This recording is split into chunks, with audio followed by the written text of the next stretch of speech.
high school football games with highlights and scores. Now, Football Friday, brought to you by Alabama Credit Union.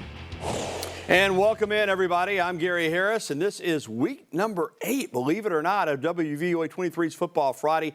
Time flies when you're having fun. Football Friday is presented by Alabama Credit Union. Visit alabamacu.com to learn more. Alabama Credit Union, loans for real life. Well, Football Friday, as we tell you every week, is an hour again this year for the second consecutive year. And tonight, highlights from 13 high school football games for you. Plus, of course, our complete Bank First Football Friday high school scoreboard, our Football Friday Band of the Week, our premier service company Outside the Huddle feature, Rodney Orr's recruiting tales, behind enemy lines, around the SEC, and more. Whew. And we begin with our DCH Game of the Week.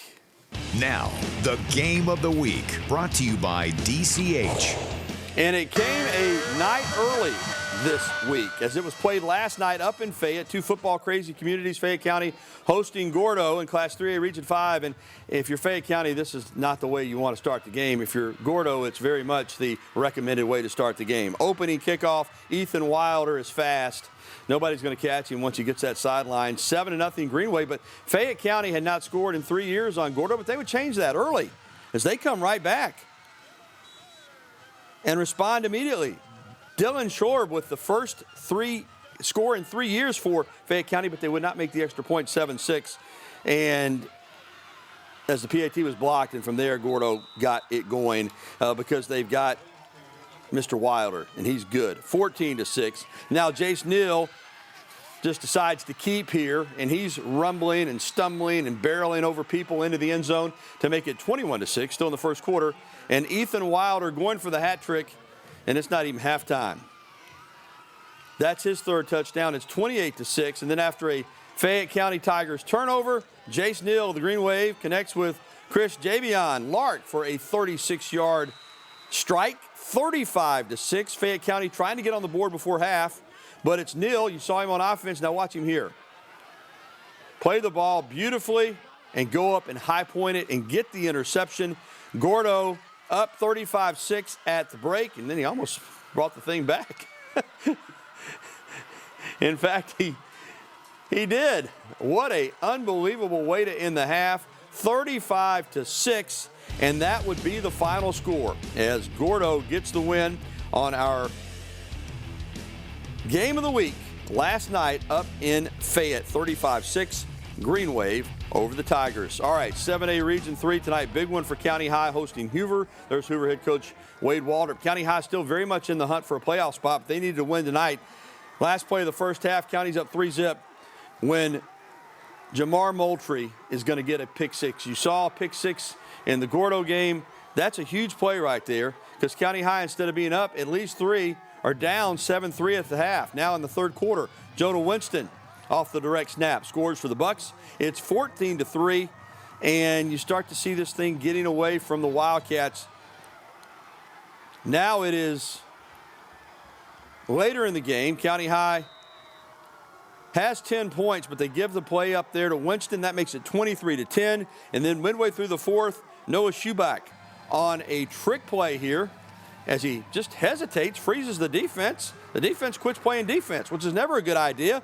And Jordan Woolens on the other end, that made it 30-10 Bucks. And as we check out the final, we've got Hoover on top of County High tonight, and that is a costly loss for the Wildcats. They lose 2 straight weeks now. Their playoff chances in 7A Region 3 not looking good, and a huge win for Hoover. Got off to that terrible start, but they've won 2 games in a row. They take down County High tonight, 37-10. 6A Region 4, rivalry time. Central at Northridge. 2 Tuscaloosa City schools going at it. Both need a win badly. First quarter, late in the first quarter, Northridge backed up against their own goal line, and Tate Dunn takes the high snap. They did not call a safety here. They said he got out of the end zone, Central with the sack, but they were forced to punt. In the second quarter, though, Northridge with a long field goal attempt, but Tucker Cornelius drills it. Look, it would have been good from 60. They mark it at 52, and the Jags have the lead. Falcons on offense. David McNeil, the outstanding quarterback, evades the defense and takes a lick there, but gets it into the end zone. But the Jaguars would get the stop on that drive. So at halftime, it was Northridge leading 3-0 in the third quarter. The Falcons fumble the handoff, and the Jags recover This game was a 9-0 lead for Northridge, but as we check out the final, Central comes back to win it. What a win for DeMario Pippin's crew. They get bragging rights, and they're still very much in the hunt for a playoff spot in 6A Region 4. Falcons over the Jags tonight in a good one, 13-12. All right, Hillcrest at Bessemer City in Class 6A Region 4. And so far, Hillcrest has been the class of 6A Region 4. But Bessemer City was game tonight. Pats facing a 3rd and 20 on the first drive of the game. They need 20. They get 21. That'll move the chains as Caden Smith gets the catch. And then it's Jashawn Land. He gets over from 8 yards out. Hillcrest goes out on top, 7-0. In the second quarter, Pats are driving again, but Bessemer City steps up and makes a big play. Sophomore linebacker Javon Madison with the interception. The Purple Tigers grab some momentum, but as soon as they get momentum, they give it right back because 2 plays later, the ball is batted in the air and picked off by the Patriots. Evan Williams comes up with it. And then a few plays later, the Pats are going to get back in the end zone. Santonius Brown, the senior, gets pay dirt, 14-0. Hillcrest, and they remain unbeaten on the season, overall and in region play. Like I said, Bessemer City played them about as well as anybody has all year. Give the Purple Tigers credit, but it's not nearly enough as the Patriots get it done by the final score of 28-0. More 6A Region 4. Paul Bryant traveling down the road to play Brookwood tonight. And this is the final home game in senior night for the Panthers. And the Stampede was intent on ruining senior night. After a scoreless opening 10 minutes, Edwin Merriweather takes the snap and finds Miles Madden wide open. Touchdown.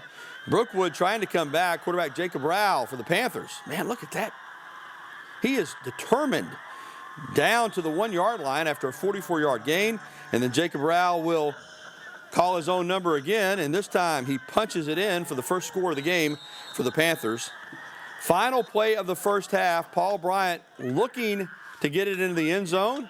They throw it up on a Hail Mary, but Wesley Patton is there for Brookwood, and he gets the pick. Is he going to take it back all the way? Not this time, but a big play. Wild one tonight over in Brookwood, but it is Paul Bryant, the Stampede, coming out with the win, 45-35. Stampede with a big win over the Panthers in a heck of an entertaining football game. All right, folks, we need to take our first time out on this Friday the 13th. Still to come, Holy Spirit traveled northwest from Tuscaloosa to Reform to play Pickens County this evening. But first, a big region matchup here in T-Town between American Christian and West Blocton. West Alabama's High School Highlights Show Football Friday will continue right after these messages on WVUA 23.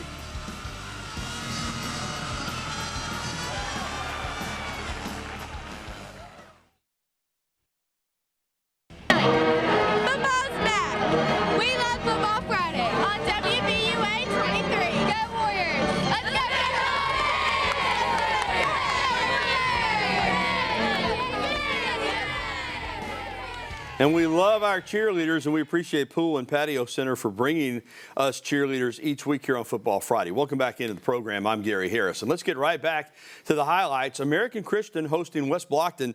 Here we go in this one, and boy, I tell you what, they put on a show at American Christian Academy. I mean, they got it all, the smoke, the flags, great facility, and they got Kai Young, too, and he's a problem for defending, on the other side as he hits Bubba Lester on the screen. He's in the end zone. But look at West Blocton. They come back. And Nate Barron just runs through the Patriots defense. You don't see that often. 8-6. How does ACA respond? Young, Cade Durrett in the flat. And then he is flat out going to get it into the end zone. 15-6 now the score. Later on the second, Tigers at the 12. And Barron is their guy, man. I mean, this guy is, reminds me of McCaffrey a little bit from the 49ers, the way he jukes and jives and then puts his head down and powers it out. But Young, with 30 seconds left in the half, finds Davis Dare. Davis Dare is some kind of football player. Look at that pose there. ACA gets the lead back before the half. This was an entertaining ball game. Let's check out the final score, and we'll see that it was the Patriots. 75 points in the game, but ACA has 44 of them. West Blocton's 31. Big win tonight in the region for ACA. 4A Region 3 is we will have Sipsey Valley traveling to Holt, and the Ironmen tonight coming out fired up. And Sipsey Valley having a good year. They lost a heartbreaker last week at Montevallo, but here comes LJ Cormier. He's going to be a baseball pitcher in college. He's committed to Auburn, but he uses that arm to his advantage right there as he hits Ashton Long to start the scoring. The Ironmen pin deep here, and so they have to punt, and the Bears' Wyatt Bailey takes advantage of that opportunity. He takes it all the way back for the touchdown, and the Bears out big, and then it's Bailey again off the handoff from, well, actually it's through the air. Cormier to Bailey, touchdown, and Sipsey Valley rolls tonight over Holt, 48-0. The Bears very much in the playoff chase this season. Class 1A Region 5, the Holy Spirit Saints traveling up to Pickens County, up in Reform to take on the Tornadoes. Senior night at Pickens Academy, and they love celebrating their seniors. And here's Ja'Cory Stevens, or actually Michael Billups, throwing to Kamarion Plott for 6. Then it's Ja'Cory Stevens trying to get some yardage, but he's plowed by Pickens County defense. And then it's Plott to Santonio Jones. He's fast. 60-yard touchdown. Tornadoes go up 15-0. And Billups has got a lot of weapons. This time it's Corbett Somerville. And Somerville trips and gets taken down at the 10-yard line, but that would lead to a score. And as we go to the scoreboard, we'll see all Pickens County tonight as they shut out Holy Spirit 51-0 up in Reform this evening. All right, 2A Region 5, Lamar County at Sulligent. Two of the top teams in 2A Region 5, and I expected a close ball game here, didn't get it. This was all Sulligent. Packed house up there. That's great football tradition, man. Remember, Joe Cribbs is from there. Blue Devils score here as Andrew Lowe gets it into the end zone to make it 7-0. Lamar County then looking to respond. The Dogs drive down the field. Jordan Gotze punches it in. PAT no good, but it's 7-6. But from there, Sulligent would absolutely take control of this game. I did not expect the blowout tonight. Nathaniel Stiles to Hunter Wood. Hunter Wood is, what is he, about 6'5" or 6"? Hey, man, I don't know if he's being recruited, but he looks like a prospect to me on that play. He takes it in for the touchdown, and the Blue Devils would never look back as we go to the final score in this one, and you'll see it's all Sulligent tonight. The Blue Devils over the Lamar County Bulldogs, 48-6. Vernon did not play the way I thought they would. Not surprised Sulligent won, but surprised by that final margin. Alabama Christian Association 8-man football. Tuscaloosa Christian at home tonight hosting Tabernacle Christian out in Cottondale. The nice logo there for Tuscaloosa Christian. Right before the end of the first half, Reed Chase for Evangel, or for Tabernacle, I should say, I'm sorry, connects with Justin Blackburn for a touchdown in a pile of coverage there, but he comes down with it.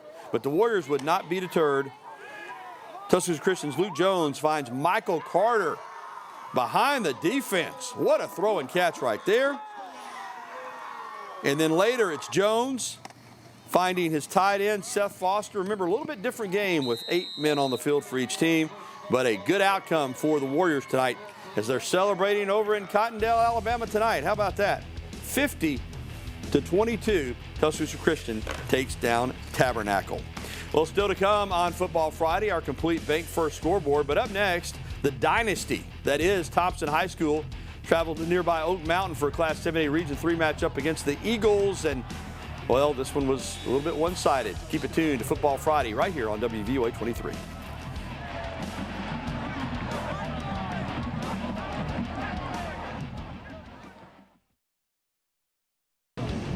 Hi, we're the Northside Cheerleaders, and you're watching Football Friday on WVUA 23.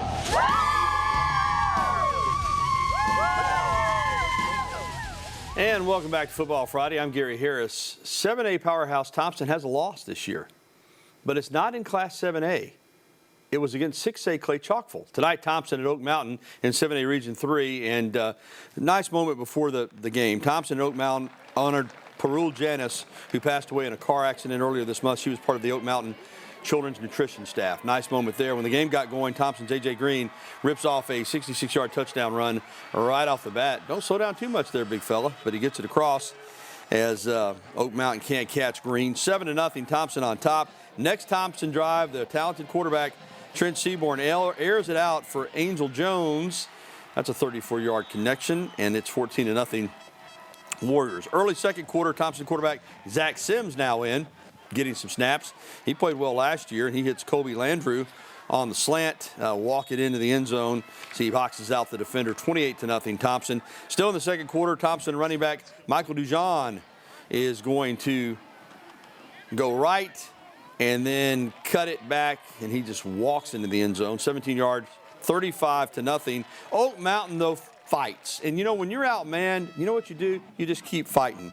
The Cameron Meadows takes off on this handoff, and he's going to get the Eagles on the board with less than 2 minutes to go in the first half, 35-7.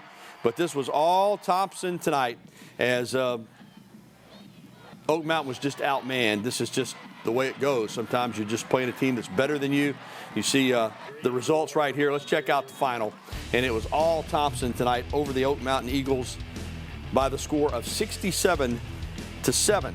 And Thompson, as long as they don't play 6A teams, they're going to be fine. They haven't lost in Class 7A this season. Big 6A Region 4 matchup and rivalry. Hueytown at McAdory tonight. And Hueytown on the road. Golden Gophers leading 17-3 at the half. Action is picked up in the third quarter. Quarterback Jabron Ellington goes to the ground and picks up a first down and more. He's brought down at the 5. Gophers would have to settle for 3, though, to make it 20-3. Hueytown later in the third. Hueytown punting. It takes a Gopher bounce, though, and oh no, if you're McAdory. Bounces off return man Jamari Harris. Golden Gophers fall on it, and that is going to lead to more points. And but McAdory here with a big play off the deflection. Darian Davis, 78 yards, gets it into the end zone. 2 scores down. They try the onside kick, does McAdory, but Hueytown's hands team, senior tight end Hunter Banks, is on it, and Hueytown holds on as they win it 20-15, but it got hairy there late. But the Golden Gophers take it over the Yellow Jackets tonight. Big, big win for H-Town. All right, 7A Region 3, Hewitt-Trussville at Vestavia Hills. 2 really good Class 7A teams. First quarter, Vestavia Hills, Keon Richardson on the other end of that pass to make it 7-0 Vestavia. But here comes Trussville. Peyton Floyd, the talented quarterback. He can hurt you with his arm. He can hurt you with his legs. 2 really good quarterbacks in this game. And that made it a touchdown, obviously, for Hewitt-Trussville. Vestavia Hills now on the kickoff. And at this point, it's 20-7 Hewitt-Trussville after that touchdown. But here goes Chase Webb. 94 yards. What a return. It's 20-14, Hewitt-Trussville on top. Second quarter, Peyton Floyd, though, again.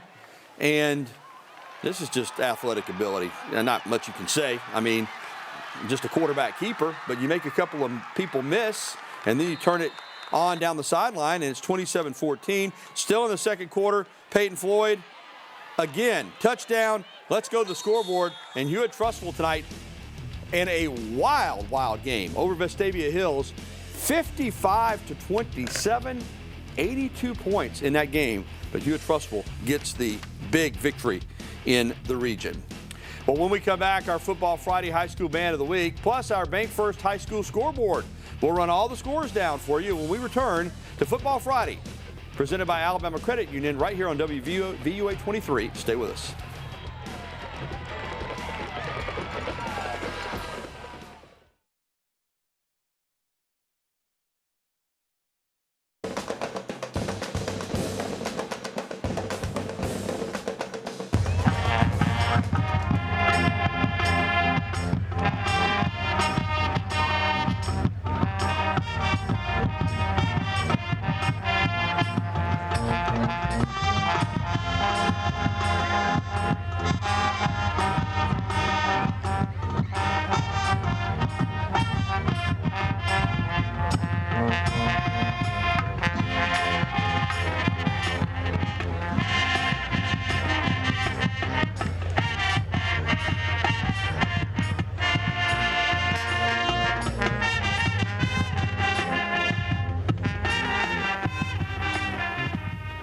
The Sipsey Valley High School Marching Band, our Football Friday Band of the Week. Welcome back into the program on WVUA 23. I'm Gary Harris. It's time now to check in on a lot of the scores from across Alabama as we turn our attention to the Bank First scoreboard. Bank First putting customers first.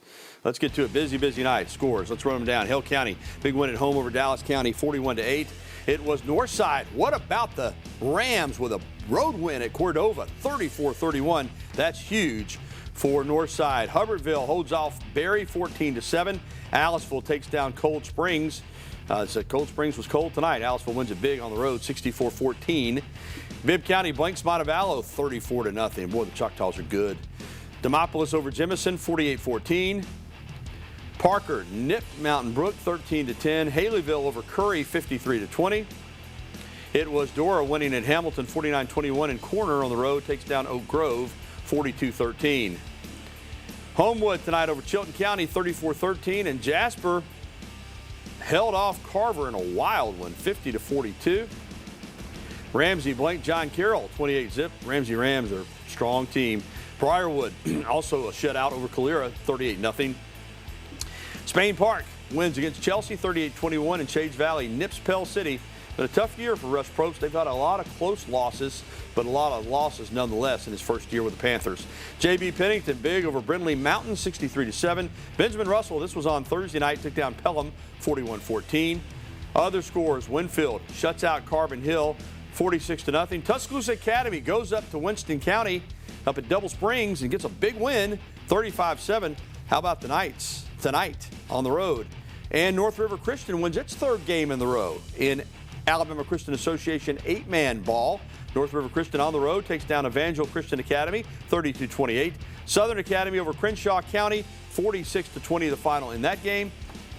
It was Southern Academy winning tonight at Crenshaw Christian, and Clay Chalkville all over Huffman tonight. I mean, you know how good Clay Chalkville is. They beat Thompson, but still 72-0. Whew. And that is a look at our scoreboard as we put a wrap on it. But more high school football is on the way, because when we come back, Bama Central's Joe Gaither, our high school analyst, will join me for a closer look at our game of the week. Last night, it was Fayette County. The good news is Tigers scored. Bad news is they lost again to Gordo. That's straight ahead on WVUA 23's Football Friday.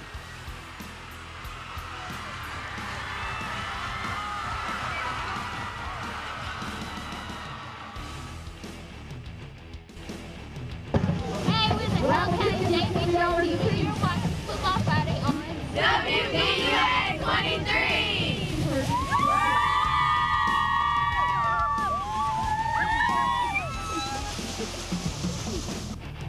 And it's high school analysis time here on Football Friday, presented by Alabama Credit Union. That means we turn to our analyst, Joe Gaither from Bama Central, comes into the studio and analyzes our DCH game of the week every week. Came a night early. This game was originally scheduled for Friday. They moved it up to Thursday, but we were there last night as Fayette County took on Gordo in Class 3A Region 5. Now, Gordo wins 35-6, but for Fayette County, they scored a touchdown on their first possession to make it 7-6. They had not scored in 3 years. So they got on the board. You know, in fairness to Fayette County, they were playing without 6 starters. Some people call this the Walden Tucker Bowl, because Walden coached at Gordo, won a state championship there, coached at Fayette County, won a state championship there. But, you know, listen, Gordo, as you see the opening kickoff for a touchdown, they're clearly in the catbird seat. They get a win next week, they clinch the region championship. Yes, and it'll be their second region championship in a row under Gus Smith. And they've got some dudes, Ethan Wilder and Jason McNeil. And then obviously you're going to see a long touchdown pass to C.J. Lart. They've got some dudes, and they're looking to make some noise again in that region and to take the region championship for the second year in a row. Yeah, Wilder's next level. He's one of those guys, and I'm telling you this, I'm not going to question any coach, but if I'm kicking off, I'm not kicking to that guy. I'm squibbing it, or I'm kicking it on the other side of the field. I'm doing something, because he is just too dynamic for you. But for Fayette County, the good news is they're 2-2 in the region, so they're not by any means out of it. 4 teams from the region go. They could still get in the state playoffs. Absolutely, and that'll be a huge momentum for them. Obviously, scoring against Gordo is one step, but getting into the playoffs would be a much bigger step for Fayette County. So you'd like to see them do that with a couple of weeks left in the season. And let's be honest, for Gordo, it's this is an incredible play right here. They won a state championship. I mean, that's what They're always chasing where their program's at right now, and I think they're a serious contender. Oh, I think so too. They're very physical up front for their region, and I think that they played very hard for Gus Smith. So you're gonna have to watch out for the Green Wave to win a state championship. Yeah, and I think they'll clinch that region championship next week, as you alluded to. Let's mention Central real quick. Down to the wire game against Northridge, Tuscaloosa City rivalry, and Northridge has had a tough year, but still with Central, DeMario Pippin in his first year, they've made so much progress from where they were at, and that's a huge win for them tonight. Absolutely. Quarterback David McNeil getting 2 touchdowns at the end of the game to basically to win the game for the Falcons. Like you said, they have been a night and day different team this year under Coach Pippin. All right, real quickly, and I'm going to give the scores at the end. I have them already in to do it, but Alabama baseball, we're going to change the subject just a little bit. Played Auburn tonight in 2, 7-inning games, exhibition games, but Alabama took care of business. Oh, 2 big wins, 5-2, and then obviously you had Cam Hayslip hitting 2 of the longest home runs I think I've seen in Sewell Thomas Stadium. Hit a grand slam, and really, stuck it to Auburn tonight. 10-0 in that second game. 10-0 in the second one. All right, Joe, appreciate it, my friend. Thank you so much. Go to BamaCentral.com to read Joe as he writes about a little bit of everything when it involves the Crimson Tide. All right, we're going to come back with our award-winning Outside the Huddle feature. That's straight ahead when Football Friday continues. Stay with us.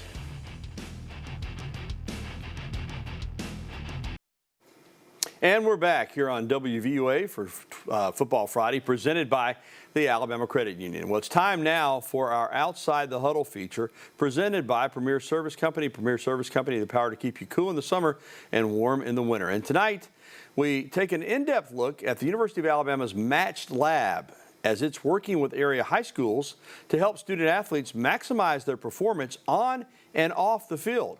Here's Football Friday's Stu McCann.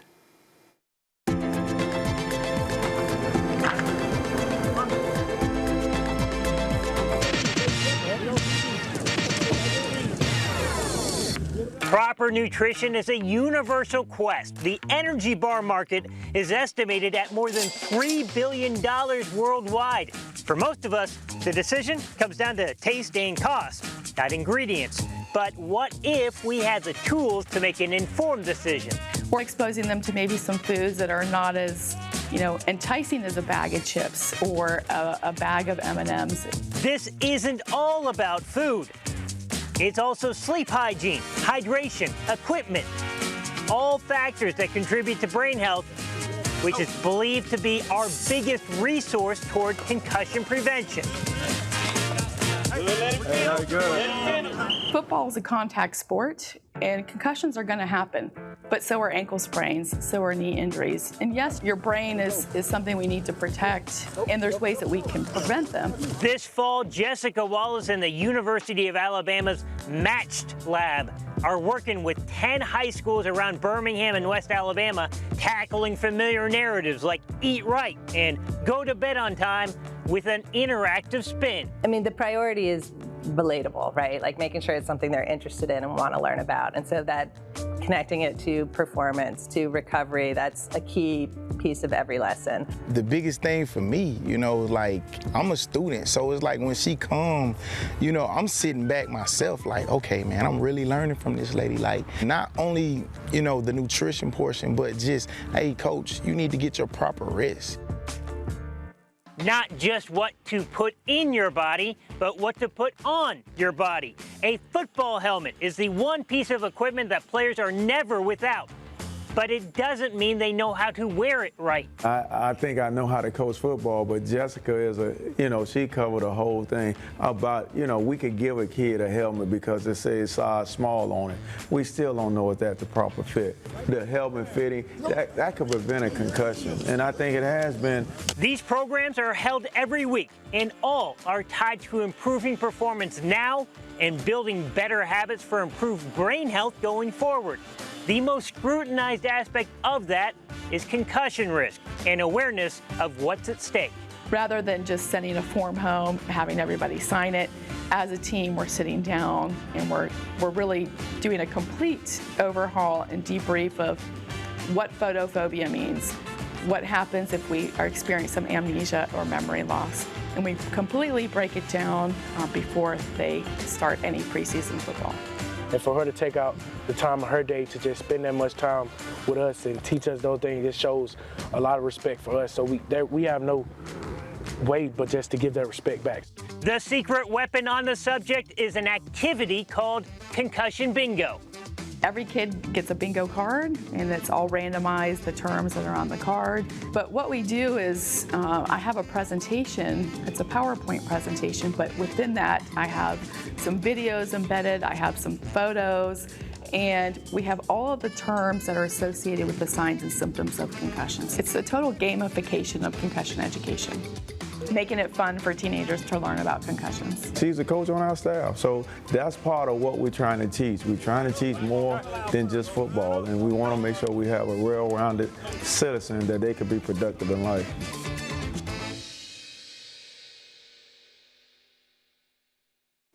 Outstanding, Stu. Thank you for that. That is some really good stuff that's happening. Well, coming up, Drew Pavon with more good stuff as he'll take us behind enemy lines.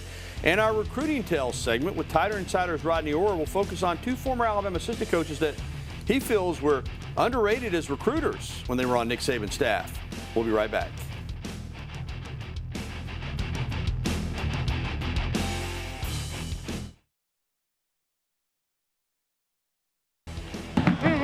We're the Chelsea High School cheerleaders, and we love Football Friday on WVUA 23. Go Hornets!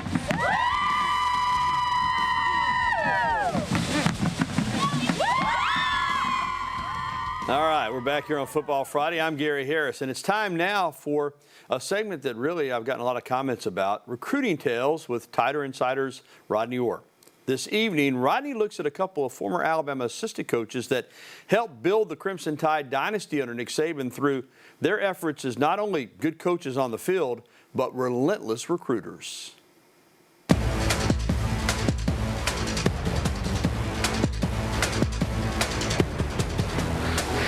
I thought Sal Sinceri was one of the best. Not only did I think Sal was a great evaluator, thought he built great relationships with players. And the one thing I don't ever recall is Sal Sinceri having a player of his that he recruited commit to him and decommit. When Sal locked on to them and he got their attention, I never remember a player wavering on him. And he recruited some really, really good players, when he was here.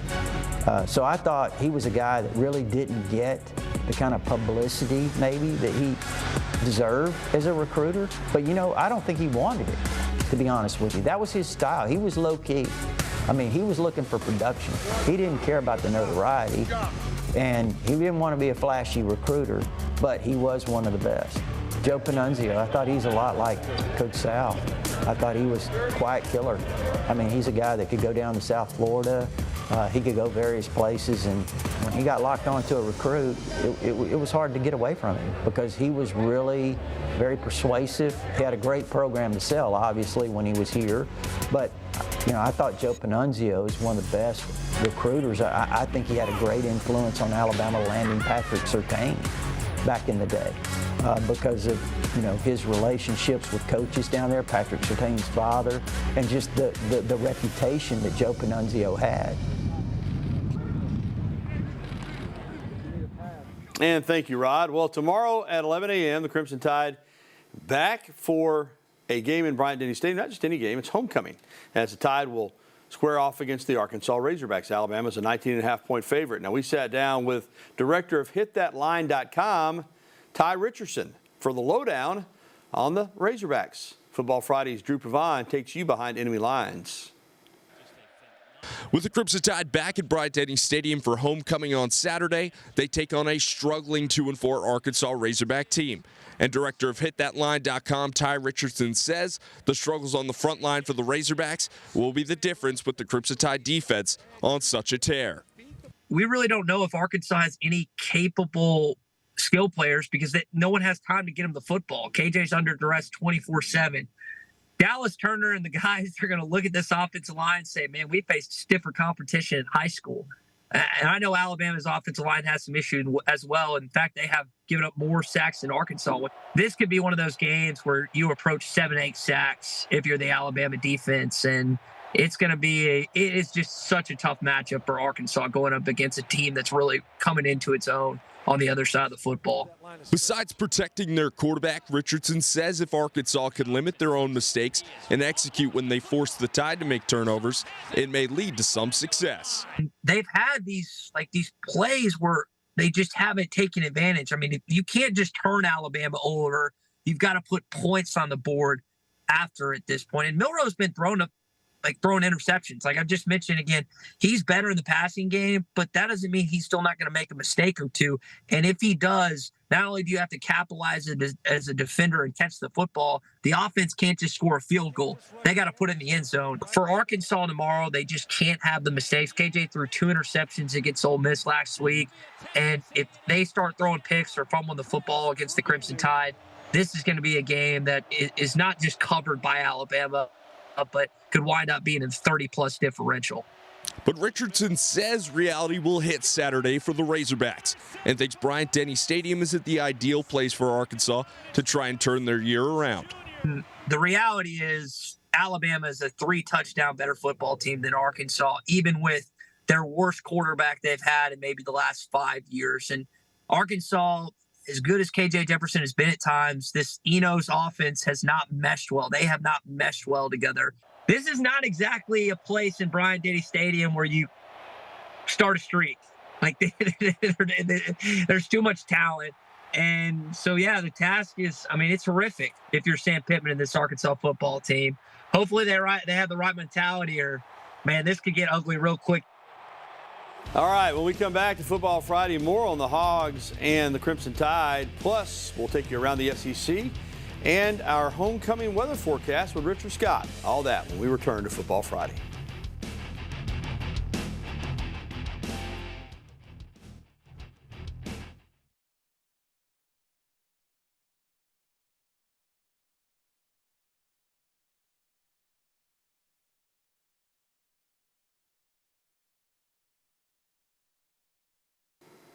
And welcome back to WVUA 23's Football Friday, presented by Alabama Credit Union. I'm Gary Harris. Well, Arkansas, as we already talked about in Behind Enemy Lines, is just 2-4 overall in the season and 0-3 in the SEC. But the Razorbacks have been competitive in every game. And Crimson Tide head coach Nick Saban reminded people this week that the Hogs' record isn't an indicator of what kind of football team they are. And this is a good team, and I don't think we should be looking at their record and making any kind of judgments on, what they're capable of, because they're capable of scoring points and they're capable of playing really good defense, and they're a very well coached team. Bama's been playing some really good defense, and Chris Braswell's been a big part of it. It's been his fall, man. I mean, he has been making plays all over the place. The senior outside linebacker was a 5-star prospect out of Baltimore, Maryland, but he had to wait his turn behind All-American linebacker Will Anderson. This year, with Anderson now in the National Football League with the Houston Texans, Braswell is a full-time starter, and he's making his presence felt on the field as an impact player and off the field as a team leader. I was behind, Will Anderson, great guy, great leader, great player. So, I kind of learned from him and just kept my head down and kept working. Ultimately, that's the goal, I know at Alabama, it's a lot of talent here. You just sometimes have to wait your time. This offseason, and especially in fall camp, I was striving to, strike blocks better and play the run game better, fit gaps better, and, read primary key to secondary key. And I feel like I have improved in that, and it's always room to improve in that as well. He's having an all-conference top year. Let's stay with our theme for the homecoming opponent, Arkansas. All right, again, not a great record, but they could have beaten Ole Miss in Oxford. They could have beaten LSU in Baton Rouge. They played A&M into the fourth quarter in Arlington, Texas. Haven't had any SEC home games. Going back to last season, Arkansas has lost 11 games, but 9 of those are by a touchdown or less. And the head coach, Sam Pittman, knows what his team is going up against tomorrow in Tuscaloosa at 11 a.m. He doesn't hide that fact, but he says, regardless of what people might think, they're excited for the challenge. They're Alabama and playing really well right now. Big physical football team. But we're excited to go over there and play the game. And again, kickoff tomorrow set for a little after 11 a.m. It is on ESPN. A reminder that the homecoming parade is at 7 a.m. tomorrow morning, so it's going to be an early one. Well, Alabama and Arkansas, just one of 6 SEC versus SEC matchups this weekend. Football Fridays, Kalani Bagsby has more on the conference games as she takes us around the SEC. As we enter the second weekend in October, there are a number of SEC matchups that are sure to keep fans on their toes. The 22nd ranked LSU Tigers will head back to Death Valley this weekend to face the Auburn Tigers after surviving Missouri. LSU's defense is hoping for a bounce-back game against the Auburn Tigers. The defense has allowed 125 points in its last 3 games. LSU's head coach Bryant Kelly says he sees a light at the end of the tunnel and the defense is moving in the right direction after slight improvements against Missouri this past weekend. Last weekend, Georgia dominated Kentucky 51-13. Mark Stoops' Wildcats dropped to 0-8 against UGA. Kentucky's head coach Mark Stoops got defensive when a caller asked him about the team's losses against elite teams. I could promise you in Georgia, they bought some pretty good players. You're allowed to these days, and we could use some help. That's what they look like. You know what I mean? When you have 85 of them. So I encourage anybody that's disgruntled to pony up some more. The Texas A&M Aggies will take on the Tennessee Volunteers Saturday at 2:30 p.m. in Neyland Stadium after coming off a 6-point loss to Alabama. Vols defensive coordinator Tim Bates says the Vols will have their hands full with the explosive Aggies offense. Yeah, I mean, A&M, again, from the running backs to, the skill guys on the edges, they've got really good players that have shown up on tape, against everybody week in and week out. Those guys do a really good job of, A, with their coaches, putting them in situations for them to be successful, and B, when the ball is in those guys' hands, we got to do a great job of tackling. So we'll have to tune in on Saturday to see whether the Aggies or the Volunteers will rise to the occasion. For Around the SEC, I'm Kalani Bagsby. Well, thank you, Kalani. Well, fall is in the air, and that's great for college football fans. Just more like football, isn't it? Let's check in on our game day homecoming forecast so we'll know what you need to expect on Saturday. Here's WVUA 23 Chief Meteorologist Richard Scott. And those local high school football games are wrapping up, so let's talk about the weekend of some college football. First off, Saturday morning, getting out early in the day, there may be a brief early morning rain shower. That should be out of here by 7 or 8 o'clock in the morning. Sun comes out. This is midday on Saturday. So here's that forecast. Again, some clouds early in the day, 68 at 9 o'clock. And by 11 a.m. kickoff at Bryant Stadium for the homecoming game, 72. Lots of sun by the end of the game at Bryant Denny, we're at 75. So very nice weather conditions, and with the sun coming out should give us a great view for the solar eclipse happening. And again, the peak of that at 12:07 p.m. We'll have about 60% of the sun eclipsed by the moon, and that's going to end at 1:42 p.m. So the solar eclipse will come to an end. So if you're at Bryant Stadium, enjoy the solar eclipse. Make sure you wear that eye protection if you are looking up at the sun, and use caution with that. So let's talk Auburn football. Taking on LSU down at Baton Rouge on Saturday. We got 6 p.m. kickoff there. 76, dry conditions. Overall, very nice weather conditions expected for the Auburn game if you are traveling down to Louisiana. That is your forecast update. Have a great weekend. Thank you, Richard. Some other notes before we close out Football Friday. It's been a great Friday the 13th for Alabama athletics, okay? It's been really, really good. Nothing unlucky about it. In the lone home race of the season, Alabama cross country swept both the team and individual titles on Friday morning at the Crimson Classic. They won the men's and women's team event and the men's and women's individual events. Bama baseball, as we mentioned earlier, with Joe Gaither, 5-2 and 10-0 over rival Auburn in those exhibition games over at the Joe. And Alabama soccer took care of LSU tonight, 4-1 the final. All right, a reminder, Alabama and Arkansas coverage tomorrow night on WVUA 23 News at 10 with our news team. And, of course, Drew Pavine will be in with full coverage in sports. I want to thank our sponsors, Alabama Credit Union, DCH, Bank First Pool and Patio Center, and Premier Service Company. All right, that's going to do it for this edition of Football Friday. As we take you out, we'll look back at some of tonight's video and notice those names on your screen because they make the program possible. All right, again, join Drew Pavine and our news team tomorrow night and Sunday night at 10 for all your great weekend news, weather, and sports coverage. I'm Gary Harris. So long, everybody. Have a great weekend and roll Tide.